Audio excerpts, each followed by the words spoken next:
Hello and welcome to another quick video with CampusFlow once again. So in this video, we are going to look at how we can log in as a class teacher and then do entries of the student marks at the end of the exams. So now I think what we are looking at now, we assume that the exams has already been written. In our previous videos, we dealt with how to set up exams. So at this point, we assume that the exams has been written. So in this quick video, we are going to do three things, right? The first thing is we are going to log in as the class teacher and then choose our class and the various subjects and do the entries of the marks for the students. So once we are done with that, we're going to log out and then log in as an admin, okay, and then generate the various positions for each and every student based on the scores entered by the class teacher. And finally, once we are done with that, we go ahead and publish the results.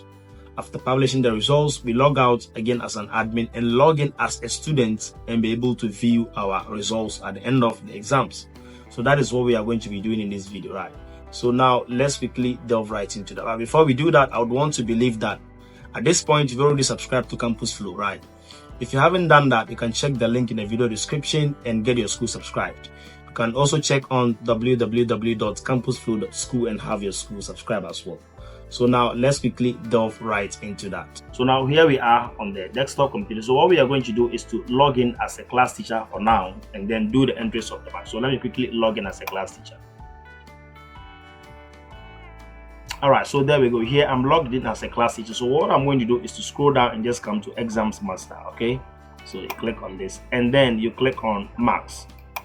Under the marks, you click on mark entries. So as a class teacher, so I'm going to just focus on my class, right? So I'm going to go ahead and select the exams here. Then the class, which is class 1. Okay, since I'm a class 1 teacher, once I log in, I can only access my class. What I'm going to do is to choose the section, which is class 1A, which that is the class I'm assigned to, right? And then here, I'm going to choose the subject I'm going to start with. So let me start with the English. So once I'm done, I'll just go ahead and click on filter. So once you filter this, you have the list of all the students here, their registered numbers, and then this is absent. That is if the student couldn't write the exams. You're going to go ahead and take this, and that means the student hasn't written the exams. But at this point, we assume that all the students you have written the exams, so we leave this unchecked. Those who could not write the exams, you have to take theirs to show that they couldn't take part in the exams. If you have up to 5, 10, 20 students, you should have all of them listed here.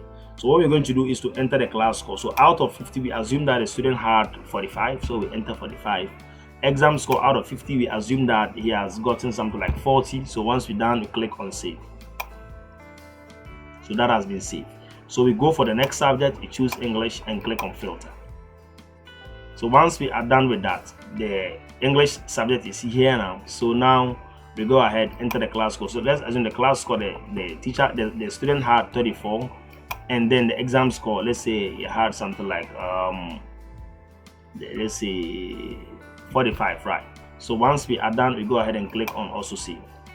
So we have just entered the scores for the various subjects for the students. So if you have many students here, that is exactly the steps you're going to follow to have all their scores entered for each and every subject. So that is that. So now that we are done with the students, with the mark entries as the class teachers, we are going to log out and then log in as an admin and then generate the various positions. So let's do that. So now let's log out as a class teacher.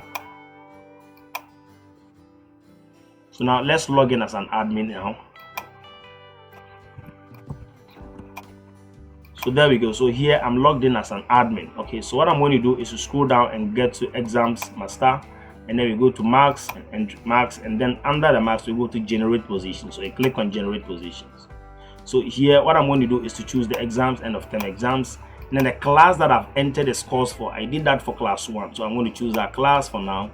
If all the classes I've done, you should have all the classes listed here, so you choose them step by step and generate the various positions. So here you grab the section class 1A and click on filter. So at this point, you can see that the result says the student has passed, right? 82%, and then this and that. So right. So now the position is first since he's already a student. So what we are going to do is to enter the comment here, the principal comment. So we can say the principal will say something like can do better. Okay, let's assume that so can do better. Then the class teacher will also say that more room probably. So more room for improvement. There we go. So once we are done with that, so you're going to do that for all the students, right? You're going to do that for all the students. So once we are okay with that, we click on save.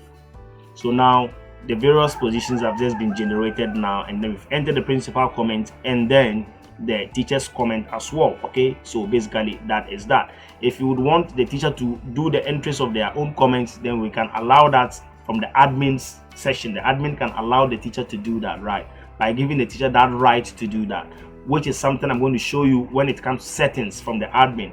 There are some settings the admin has to do to determine what each person has to see on and do on their various dashboards. I'm going to show you all that as an admin, right? So we don't have any problem at all. So now once we are okay with this, we are going to log out once again as the admins, and then go ahead and log in as what the students now, and see how we can view our results.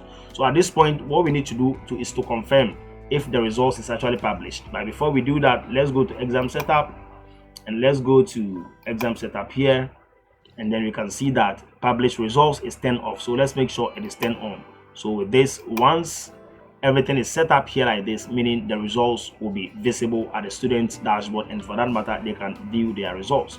So basically that is that.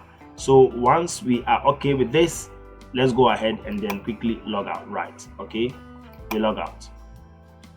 So now let's go ahead and log in as a student, right? And then we view our results. So here I'm logged in as a student, so you can see the profile picture at the top. When you click on this, you can see student, right? So that is that. So now how can we view our results, or how can I view my results as a student? So what I'm going to do is to go to Exams Master, and then from here I'm just go ahead and click on Reports Card, and this will generate the reports card in this format. So to print it, you would have to go ahead and click on Print, and this will be the preview of the report. Okay, so far we have just captured for just 2 subjects, right? So that is why you have them. So if you have many subjects captured from the exam setup session, you should have all the subjects listed here. So basically this is how the student can view their report. So they can equally print their report by clicking on this, and then probably save it on the desktop. Let's say my reports, okay, my academic reports. There we go. So now I just click on save. So we assume the report has been saved, so we check on the desktop and view the reports. Okay, there we go. So now the results is here for the student. So basically that is how we set up exams, enter the various scores, and generate student reports. So basically that is that. This brings us to the end of this particular video. So in this video, we're able to see how we can log in as a class teacher to enter our various scores or marks for the various students, and also we were able to log in as an admin to generate the various positions for each and every student. We're able to log in as a student as well and access our results from the student dashboard. So basically that is how powerful CampusFlow can be. So now if you haven't yet subscribed, you can check the link in the video description below and subscribe to CampusFlow. Okay, you can equally visit www.campusflow.school to get your school subscribed. I'll be leaving the link to the videos that will guide you step by step on how you can have your school subscribed in the video description. So check out the videos and follow exact same steps and have your school subscribed. So basically that is that, and this brings us to the end of this amazing video tutorial. Thank you so much, and see you.